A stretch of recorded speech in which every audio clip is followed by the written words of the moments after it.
नमस्कार। स्वागत है आपका अपने चैनल आधारशिला क्लासेस में। आज हम लोग 10th फिजिक्स को पढ़ने वाले हैं। 10th का फिजिक्स का पहला चैप्टर प्रकाश का परावर्तन। कुछ चीज़ें हमने पहले भी अध्ययन की हुई है और आज हम लोग पढ़ेंगे प्रकाश के परावर्तन में वास्तविक तथा आभासी प्रतिबिंब में। सबसे पहले अंतर से शुरू करेंगे। इसके पहले वाले वीडियो में हमने पढ़ा था वास्तविक प्रतिबिंब किसे कहते हैं, इसके प्रकार, इसके गुण। आभासी प्रतिबिंब किसे कहते हैं, इसके प्रकार, इसके गुण, इसका विश्लेषण हमने किया था। बात वही होगी, अंतर में बात सेम होगी। चलिए इसका अंतर देख लेते हैं और अंतर के बाद बढ़ेंगे आगे। और आज हम लोग काफ़ी कुछ पढ़ने वाले हैं। एक एक बात पे नोट कीजिएगा, एकदम ध्यान रखिएगा। हर बात पे ध्यान रखना है, एक भी लाइन मिस नहीं करने देना है ना। अगर प्रत्येक टॉपिक पे अगर आप ध्यान नहीं रखेंगे तब आपका टोटल ऑब्जेक्टिव क्वेश्चन क्लियर नहीं हो पाएगा। आप में कहीं से ना कहीं से त्रुटि रह जाएगी और मैं नहीं चाहता कि आपके एग्जाम में एक भी मार्क्स छूटे। एक मार्क्स आपको टॉपर बनने से रोक सकता है, आपको दूसरे पायदान पे तीसरे पायदान पे धकेल सकता है। मैं नहीं चाहता कि आप दूसरे पायदान और तीसरे पायदान वाले बने, हमेशा ऊपर रहें और पहले नंबर को ध्यान में रख के चलना है। चलिए शुरू करते हैं। वास्तविक प्रतिबिंब तथा आभासी प्रतिबिंब में अंतर। तो इसमें निम्नलिखित अंतर है। पहला अंतर आइए देखते हैं। वास्तविक प्रतिबिंब को पर्दे पर प्राप्त किया जा सकता है, लेकिन आभासी प्रतिबिंब को पर्दे पर नहीं प्राप्त किया जा सकता। ये बात हम लोग पहले भी पढ़ चुके हैं कि वास्तविक प्रतिबिंब को पर्दे पर प्राप्त किया जा सकता है, लेकिन आभासी प्रतिबिंब को पर्दे पर प्राप्त नहीं किया जा सकता। चलते हैं अंतर नंबर 2 पे। वास्तविक प्रतिबिंब सदैव वस्तु की अपेक्षा उल्टा होते हैं, यानी जो वस्तु होगी उसका ठीक उसका उल्टा होगा क्या, वास्तविक प्रतिबिंब। और आभासी प्रतिबिंब जो होता है वस्तु की अपेक्षा सीधा होता है। ठीक है। अंतर नंबर 3, किरण पुंज के वास्तविक रूप से काटने पर वास्तविक प्रतिबिंब बनता है। किरण पुंज के वास्तविक रूप से काटने पर वास्तविक प्रतिबिंब बनता है। और किरणों के पीछे बढ़ाने पर, किरणों को जब पीछे बढ़ाया जाता है और पीछे बढ़ाने पर वे जहाँ मिलते हैं वहाँ आभासी प्रतिबिंब बनता है। ये सारी चीज़ें हम लोग लगभग क्लियर कर चुके हैं पहले भी। इसका 4 नंबर अंतर चलते हैं। 4 नंबर में वही डिफिनीशन जो पहले भी मैंने कराया है आप लोग को, कि किसी बिंदु वस्तु से चलने वाली प्रकाश किरणें परावर्तन के पश्चात जिस बिंदु पर वास्तव में मिलती है उसे बिंदु वस्तु का वास्तविक प्रतिबिंब कहते हैं। और इसमें यदि किसी बिंदु वस्तु से चलने वाली प्रकाश किरणें परावर्तन या अपवर्तन के बाद किसी दूसरे बिंदु से निकलती हुई प्रतीत होती है उसे बिंदु वस्तु का आभासी प्रतिबिंब कहते हैं। इस पर हम ज़्यादा विश्लेषण नहीं कर रहे हैं क्योंकि ये सारी चीज़ें, ये जो अंतर है इससे संबंधित बातें हम लोग पिछले वीडियो में भी अध्ययन कर चुके हैं। बस इसमें अंतर का हम एक रूप दे दिए हैं एक नोट्स के माध्यम से। ठीक है। अब चलिए, अब आज का सबसे इम्पोर्टेंट टॉपिक, समतल दर्पण द्वारा बनाए गए प्रतिबिंब के गुण। समतल दर्पण द्वारा बनाए गए प्रतिबिंब के गुण।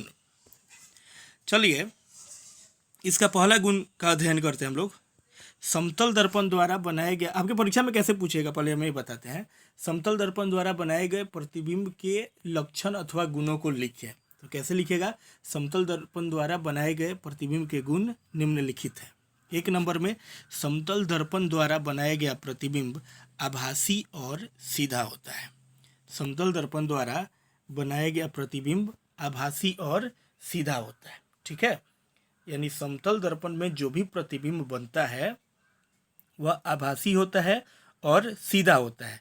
आप जिस दर्पण में अपना चेहरा देखते हैं तो सीधा ही दिखता है चेहरा। अगर उल्टा दिखता तो सिर के जगह पे पाँव और पाँव के जगह पे सिर दिखता है ना। चलिए अंतर, इसका गुण नंबर 2 पे चलते हैं। समतल दर्पण द्वारा बनाया गया प्रतिबिंब का आकार वही होता है जो बिंब का आकार है।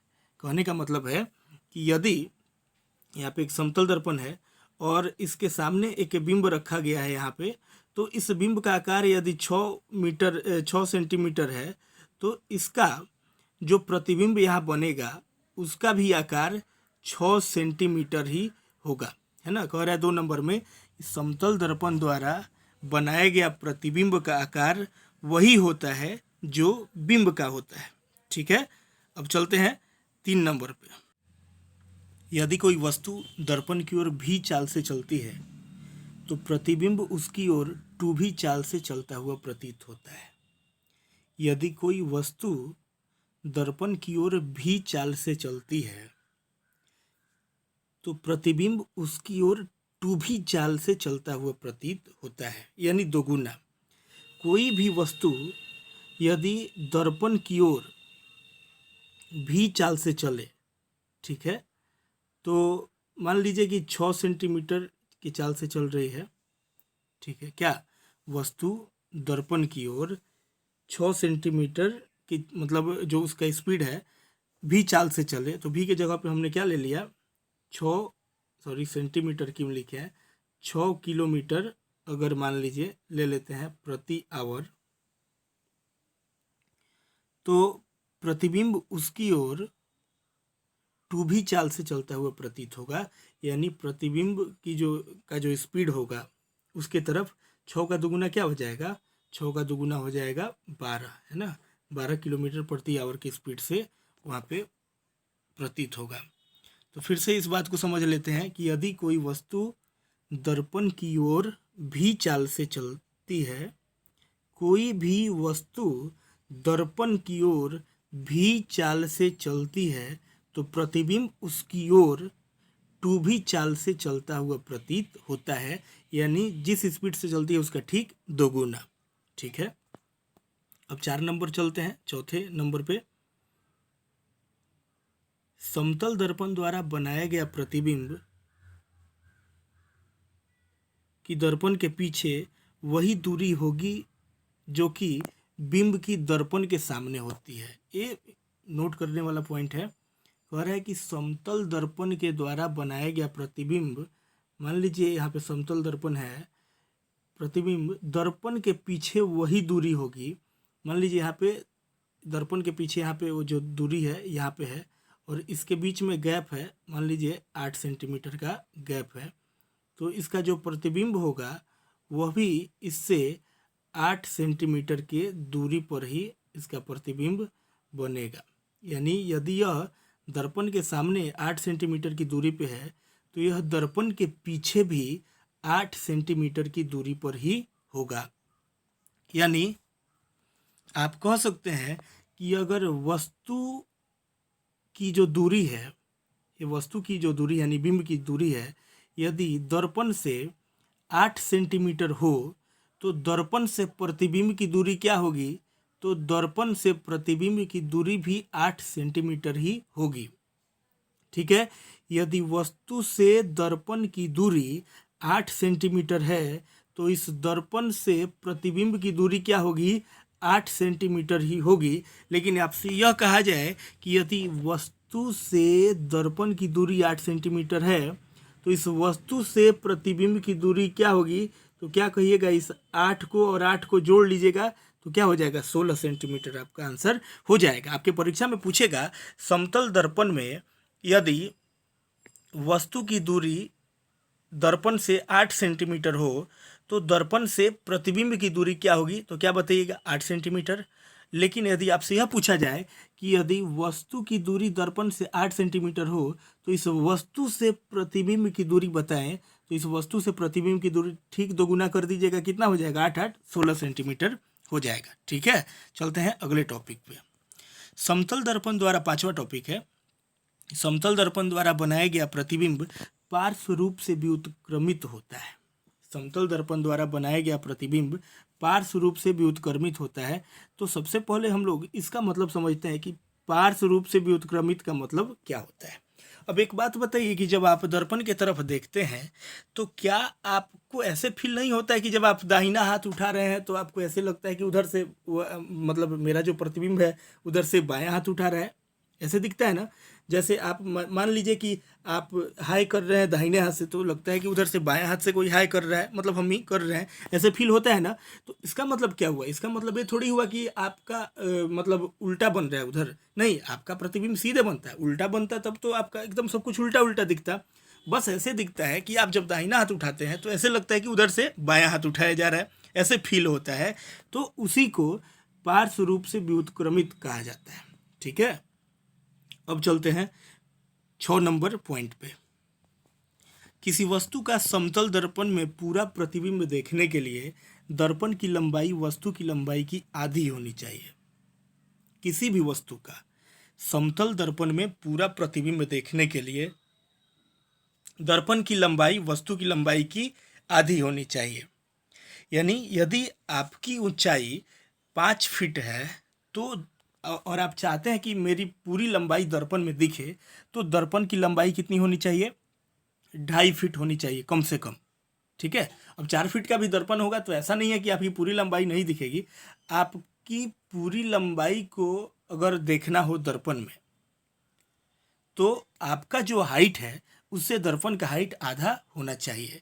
किसी वस्तु का समतल दर्पण में पूरा लंबाई देखने के लिए दर्पण की लंबाई वस्तु की लंबाई की आधी होनी चाहिए। ठीक है, उम्मीद करते हैं बात समझ में आ गया होगा। और ये चौथा था समतल दर्पण का, समतल दर्पण द्वारा बनाए गए प्रतिबिंब के गुण। ठीक है, समतल दर्पण में जो गुण होते हैं और प्रतिबिंब के लिए वो 6 गुण थे। उम्मीद करते हैं ये आपको समझ में आया होगा। नोट जरूर करते चलिएगा। हम लोग एकदम शुरू से बना रहे हैं, एकदम हम लोग का नोट शुरू से रेडी हो रहा है। इसके पहले का जो भी टॉपिक है हम पहले बता चुके हैं, और यदि आप उसको नहीं पढ़े होंगे तो डिस्क्रिप्शन में इसका लिंक दे दिया जाएगा, जरूर पढ़ लीजिएगा। फिर अगले वीडियो में इसका अगला पार्ट होगा। लेकिन उसके पहले आपके परीक्षा में पूछने योग्य इम्पोर्टेंट टॉपिक जिस पे नज़र काफ़ी लोगों का नहीं जाता है, पठन पाठन करने वाले लोगों का वो ध्यान उनका हट जाता है, उसका अध्ययन नहीं कर पाते, लेकिन आप इसका करेंगे। बहुत ही मज़ेदार टॉपिक है। वो टॉपिक है समतल दर्पण द्वारा बनाए गए प्रतिबिंबों की संख्या। यानी समतल दर्पण में प्रतिबिंबों की संख्या कैसे ज्ञात करते हैं। जैसे मान लीजिए एक छोटा सा क्वेश्चन हम यहाँ पे दे रहे हैं कि 90 डिग्री पर झुके 2 समतल दर्पण के बीच प्रतिबिंबों की संख्या क्या होगी, या 40 डिग्री पर झुके 2 समतल दर्पण के बीच प्रतिबिंबों की संख्या क्या होगी। तो देखिए इसको कैसे ज्ञात करते हैं। इसके लिए सूत्र होता है कि प्रतिबिंबों की संख्या बराबर 360/थीटा। ये थीटा क्या होगा? जो कोण बनाएगा तो वह थीटा का मान हमारा हो जाएगा। फिर से ध्यान रखिए कि समतल दर्पण में समतल दर्पण द्वारा बनाए गए प्रतिबिंबों की संख्या पूछा जाए। समतल दर्पण, देखिए ध्यान देना होगा आपको इस बात पे, नहीं तो काफ़ी बच्चे इस चीज़ को मिस कर देते हैं। आपके ऑब्जेक्टिव में पूछेगा छूट जाएगा। सब्जेक्टिव में भी 2 नंबर का ऐसा क्वेश्चन पूछा जा सकता है, आप नहीं बनाएंगे अगर ठीक से नहीं पढ़े होंगे तो, है ना।